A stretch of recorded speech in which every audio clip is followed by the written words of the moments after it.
Hello everyone उहाँ हुनुहुन्छ हाम्रो फागुनको ब्राइड। उहाँले चाहिँ मसँग पुरै ब्राइडल प्याकेज नै लिनुभएको थियो र यो रहेको छ उहाँको मेहन्दी डेको लुक। मैले मेकअप र हेयर गर्दै थिएँ, बहिनीले चाहिँ यता मेहन्दी लगाउँदै हुनुहुन्थ्यो।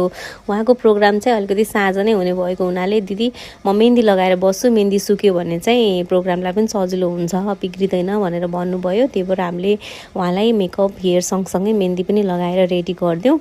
अनि त्यसपछि उहाँले ऐना हेर्नुभयो, थ्याङ्क यू दिदी, म त कस्तो राम्रो देखेँ भनेर भन्दै हुनुहुन्थ्यो। त्यसपछि बाहिर एक दुईवटा फोटो भिडियोहरू लियौँ अनि हामी त्यो दिन घर फर्क्यौँ। अर्को दिन बिहान हामीलाई फेरि त्यहीँ आउनुपर्ने थियो उहाँको मेकअपको लागि। हामी चाहिँ 5 बजेसम्म त्यहाँ आइपुगेको थियौँ। अनि 5 बजे आएर उहाँलाई चाहिँ हामीले रेडी गर्न स्टार्ट गऱ्यौँ। मेकअप गर्दा गर्दा उहाँ मस्त निदाउनु भएको थियो। यता मेरो बहिनी पनि पुरा निदाएर बसिरहेको थियो है।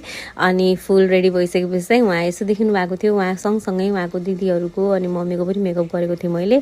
तर यहाँ चाहिँ भिडियोमा मैले इन्क्लुड गर्न सकेन किनभने उहाँहरूलाई पनि एकदम धेरै हतार भइरहेको थियो। उहाँको मात्रै भिडियो फोटोहरू